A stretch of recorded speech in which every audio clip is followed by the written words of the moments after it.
Welcome to ನಮ್ಮ magical ಕೈ ರುಚಿ. ಎಲ್ಲ ಆರಾಮ?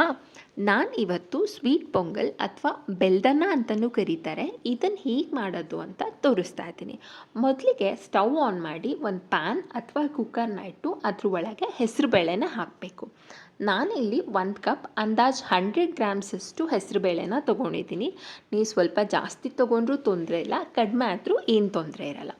ಅದನ್ನು ಕ್ಲೀನಾಗಿ ಗೋಲ್ಡನ್ ಬ್ರೌನ್ ಬರೋವರೆಗೂ ಕೈ ಆಡಿಸಿ ಬಿಸಿ ಮಾಡ್ಕೋಬೇಕು.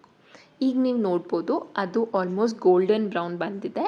ಇವಾಗ ಸ್ಟವ್ನ ಕಡಿಮೆ ಮಾಡಿ ಅದನ್ನು ಒಂದು ಕಪ್ಪಿಗೆ ತೆಗೆದಿಟ್ಕೋಬೇಕು. ಅದಾದಮೇಲೆ ನೀವು ಸ್ವೀಟ್ ಪೊಂಗಲಿಗೆ ಎಷ್ಟು ಅಕ್ಕಿ ಹಾಕಬೇಕು ಅಂದ್ಕೊಂಡಿದ್ದೀರ ಅದನ್ನು ಬೆಚ್ಚಗೆ ಮಾಡ್ಕೊಳ್ಳೋದಕ್ಕೆ ಕುಕ್ಕರ್ ಒಳಗೆ ಹಾಕಬೇಕು. ನಾನಿಲ್ಲಿ 1.5 ಗ್ಲಾಸ್ ಅಕ್ಕಿ ತೊಗೊಂಡಿದ್ದೀನಿ, ಅದನ್ನು ಬಿಸಿ ಮಾಡೋದಕ್ಕೆ ಕುಕ್ಕರ್ ಒಳಗೆ ಹಾಕ್ತಿದ್ದೀನಿ. ನೀವು ಎಷ್ಟು ಜನಕ್ಕೆ ಬೇಕು, ಎಷ್ಟು ಕ್ವಾಂಟಿಟಿ ಮಾಡಬೇಕು ನೋಡಿಕೊಂಡು ಅಷ್ಟು ಅಕ್ಕಿನ ನೀವು ಬೆಚ್ಚಗೆ ಮಾಡೋದಕ್ಕೆ ಹಾಕ್ಬೋದು. ಇದನ್ನು 1ರಿಂದ 1.5 ನಿಮಿಷ ಸ್ವಲ್ಪ ಬಿಸಿ ಮಾಡಿದ್ರೆ ಸಾಕಾಗುತ್ತೆ. ನಾನಿಲ್ಲಿ ಒಂದೇ ಪಾತ್ರೆಯಲ್ಲಿ ಮೊದಲು ಎರಡನ್ನೂ ಬಿಸಿ ಮಾಡಿ ತೆಗೆದಿಟ್ಕೊಂಡು ಆದಮೇಲೆ ಇದೇ ಕುಕ್ಕರಿಗೆ ವಿಷಲಿಗೆ ಹಾಕ್ತಿದ್ದೀನಿ. ನೀವು ಬೇಕಾದರೆ ಒಂದು ಸಣ್ಣ ಪ್ಯಾನ್ ತೊಗೊಂಡು ಅದರಲ್ಲಿ ಎರಡನ್ನೂ ಬಿಸಿ ಮಾಡಿ ತೆಗೆದಿಟ್ಟು ಆಮೇಲೆ ಕುಕ್ಕರಿಗೆ ಹಾಕ್ಬೋದು. ನಾನು ತುಂಬ ಪಾತ್ರೆ ಯಾಕೆ ಯೂಸ್ ಮಾಡೋದು, ಸುಲಭವಾಗಿ ಬೇಗ ಒಂದೇ ಪಾತ್ರೆಯಲ್ಲಿ ಮಾಡ್ಬೋದಲ್ಲ ಅಂತ ಒಂದರಲ್ಲೇ ಮಾಡ್ತಾಯಿದ್ದೀನಿ.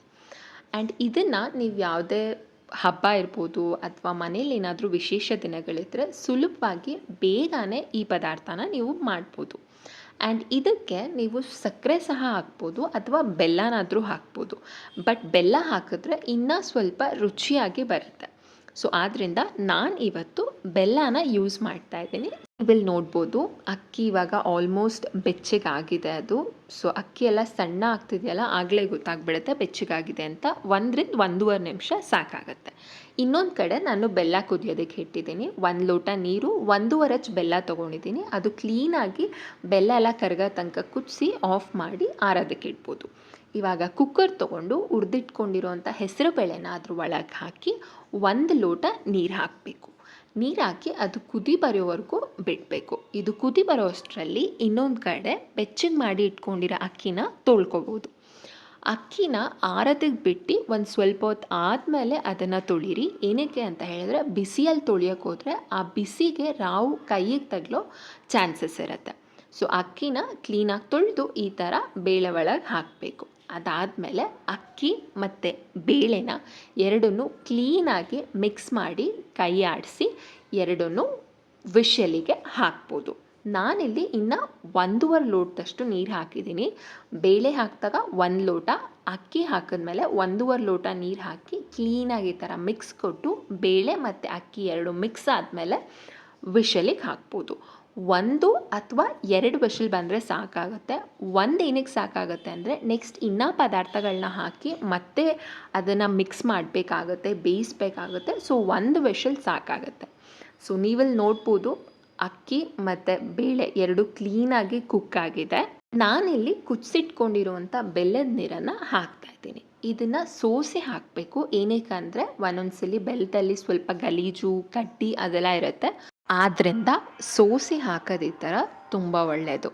ಮೇಲಿಂದ ಕೆಳಗೆ ಕ್ಲೀನಾಗಿ ಕೈ ಆಡಿಸಿ ಅದೆರಡನ್ನೂ ಹೊಂದಿಸ್ಬೇಕು. ಇವಾಗ ಅನ್ನ, ಬೇಳೆ ಮತ್ತು ಸ್ವೀಟ್ ಎಲ್ಲ ಕ್ಲೀನಾಗಿ ಮಿಕ್ಸ್ ಆಗೋ ಥರ ಸ್ಟವ್ನ ಕಡಿಮೆ ಉರಿಯಲ್ಲಿ ಇಟ್ಕೊಂಡೆ ಇದನ್ನೆಲ್ಲ ಮಾಡಿ. ಏನಕ್ಕೆ ಅಂತ ಹೇಳಿದ್ರೆ ಕೆಳಗಡೆ ತಳ ಸಿಡಿಯೋ ಚಾನ್ಸಸ್ ಕಡಿಮೆ ಇರುತ್ತೆ.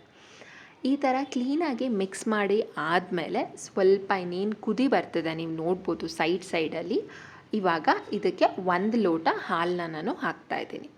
ಹಾಲನ್ನು ಹಾಕಾದ್ಮೇಲೆ ಮತ್ತೊಂದು ಸಲ ಅದು ಸರಿಯಾಗಿ ಎಲ್ಲ ಮಿಕ್ಸ್ ಆಗೋ ಥರ ಈ ಥರ ಕೈ ಆಡಿಸ್ಬೇಕು. ಇವಾಗ ನೀವು ನೋಡ್ಬೋದು ಕುದಿ ಹತ್ತುತ್ತಾ ಇದೆ ಅದು. ಸೊ ಏನಕ್ಕೆ 1 ವಿಷಲ್ ಸಾಕು ಅಂದಿದ್ದು ಇದಕ್ಕೆ. ಸೊ ಇವಾಗ ನಾವು ಸ್ವೀಟು ಹಾಲು ಎಲ್ಲ ಹಾಕಾದ್ಮೇಲೆ ಇನ್ನೂ ಒಂದು ಸ್ವಲ್ಪ ಹೊತ್ತು ಅದನ್ನು ಬೇಯಿಸ್ತೇವಲ್ಲ, ಸೊ ಆದ್ದರಿಂದ 1 ವಿಷಲ್ ಸಾಕಾಗುತ್ತೆ. ನೆಕ್ಸ್ಟ್ ಇದಕ್ಕೆ ಇಲ್ಲಿ ಅರ್ಧ ಕಪ್ಪಷ್ಟು ತೆಂಗಿನಕಾಯಿ ತುರಿನ ಹಾಕ್ತಾಯಿದ್ದೀನಿ. ತೆಂಗಿನಕಾಯಿ ತುರಿ ಹಾಕಾದ್ಮೇಲೆ ಮತ್ತೊಂದು ಸಲ ಕೈ ಆಡಿಸಿ ಪೂರ್ತಿ ಅದೆಲ್ಲ ಮಿಕ್ಸ್ ಆಗೋ ಥರ ಕೈ ಆಡಿಸ್ತಿರ್ಬೇಕು. ನಾ ಹೇಳ್ದಂಗೆ ಸ್ಟವ್ ಕಡಿಮೆ ಉರಿಯಲ್ಲೇ ಇರಲಿ. ಇದನ್ನೆಲ್ಲ ಹಾಕಿದಾಗ ಸ್ವೀಟು ಹಾಲು ಎಲ್ಲ ಹಾಕಿರೋದ್ರಿಂದ ಜಾಸ್ತಿ ಉರಿಯಲ್ಲಿಟ್ಟರೆ ಕೆಳಗಡೆ ತಳ ಸಿಯೋ ಚಾನ್ಸಸ್ ಇರುತ್ತೆ. ಸೊ ಕಡಿಮೆ ಉರಿಯಲ್ಲಿ ಈ ಥರ ಕ್ಲೀನಾಗಿ ಅದನ್ನು ಮಿಕ್ಸ್ ಮಾಡಿ ಕುದಿಯೋದಕ್ಕೆ ಬಿಡಬೇಕು. ಇನ್ನೊಂದು ಸೈಡು ಬೇಕಾದರೆ ತುಪ್ಪದಲ್ಲಿ ಗೋಡಂಬಿ, ದ್ರಾಕ್ಷಿ ಮತ್ತು ಬಾದಾಮಿನ ಸ್ವಲ್ಪ ಬಿಸಿ ಮಾಡಿ ಇದ್ರೊಳಗೆ ಹಾಕ್ಬೋದು. ಬಟ್ ನಾನಿಲ್ಲಿ ಏನೂ ಹಾಕ್ತಿಲ್ಲ, ಸಿಂಪಲಾಗಿ ಮಾಡ್ತಿದ್ದೀನಿ. ಇದಾದಮೇಲೆ ಇನ್ನೇನು ಕುದಿ ಬರ್ತದೆ ನೀವು ನೋಡ್ಬೋದು. ಬಟ್ ಕೈ ಆಡಿಸ್ತಾ ಇರಬೇಕು ಆ್ಯಂಡ್ ಕೈನ ಅದ್ರೊಳಗೆ ಬಿಡಬೇಡಿ, ಬಿಕಾಸ್ ಅದು ಬಿಸಿ ಆಗಿಬಿಡುತ್ತೆ. ನೀವು ಮತ್ತೆ ಅದನ್ನು ಮುಟ್ಟಕ್ಕೆ ಹೋದಾಗ ಕೈ ಸುಡುತ್ತೆ. ಸೊ ಅದನ್ನು ತೆಗೆದು ಸೈಡಲ್ಲಿ ಒಂದು ಪ್ಲೇಟಲ್ಲಿ ಇಟ್ಕೊಂಡಿರಿ. ಇವಾಗ ನೀವು ನೋಡ್ಬೋದು ಕುದಿ ಬರ್ತಾ ಇದೆ. ನೆಕ್ಸ್ಟು ಒಂದು ಏಲಕ್ಕಿನ ಈ ಥರ ಬಿಡಿಸಿ ಹಾಕಬೇಕು. ಏಲಕ್ಕಿ ಹಾಕೋದು ತುಂಬ ಒಳ್ಳೆಯದು. ಸೊ ತುಂಬ ಸ್ವೀಟ್ಸಿಗೆ ನೀವು ನೋಡಿರ್ಬೋದು ಏಲಕ್ಕಿನ ಯೂಸ್ ಮಾಡ್ತಾರೆ. ಸೊ ಇವಾಗ ಇದು ಕುದಿ ಬಂದು ಸ್ವಲ್ಪ ಹಾಕಿರೋ ಹಾಲು, ತೆಂಗಿನಕಾಯಿ ತುರಿ ಎಲ್ಲ ಮಿಕ್ಸ್ ಆಗಿ ಅದು ಸ್ವಲ್ಪ ಬೇಯೋ ತನಕ, ಕುದಿ ಬರೋ ತನಕ ಈ ಥರ ಕೈ ಆಡಿಸ್ತಾ ಇರಬೇಕು. ಸ್ವೀಟ್ ಪೊಂಗಲ್ನ ತುಂಬ ರೀತಿಯಲ್ಲಿ ಮಾಡ್ತಾರೆ. ಇದು ಒಂದಾದ ರೀತಿ, ಎಷ್ಟೊಂದು ರೀತಿಯಲ್ಲಿ ಮಾಡ್ತಾರೆ. ಇನ್ನು ಎಷ್ಟೊಂದು ಪದಾರ್ಥಗಳನ್ನ ಉಪಯೋಗಿಸಿ ಸಹ ಮಾಡ್ತಾರೆ. ಬಟ್ ನಾನಿಲ್ಲಿ ಸುಲಭವಾಗಿ ಕಡಿಮೆ ಪದಾರ್ಥದಲ್ಲಿ ಈಸಿಯಾಗಿ ಹೇಗೆ ಮಾಡೋದು ಅಂತ ಹೇಳಿ ತೋರಿಸ್ತಾ ಇದ್ದೀನಿ. ನೀವಲ್ಲಿ ನೋಡ್ಬೋದು ಇವಾಗ ಕುದಿ ಬಂದು ಹಾಲೆಲ್ಲ ಮೇಲೆ ಬರ್ತಿದೆ ಅಂತ ಹೇಳಿದ್ರೆ ಸ್ವೀಟ್ ಪೊಂಗಲ್ ಆಗಿದೆ ಅಂತ ಹೇಳಿ. ಒಂದು ತಟ್ಟೆಗೆ ಸರ್ವ್ ಮಾಡಿ ಅದ್ರ ಮೇಲ್ಗಡೆ ಒಂದು ಅರ್ಧ ಸ್ಪೂನಷ್ಟು ತುಪ್ಪನ ಹಾಕಿದ್ರೆ ಸ್ವೀಟ್ ಪೊಂಗಲ್ ರೆಡಿ. ಸೊ ಇದನ್ನು ಟ್ರೈ ಮಾಡಿ ಹೇಗಿದೆ ಅಂತ ಹೇಳಿ ಕಮೆಂಟ್ ಮಾಡಿ ತಿಳಿಸಿ. Thank you.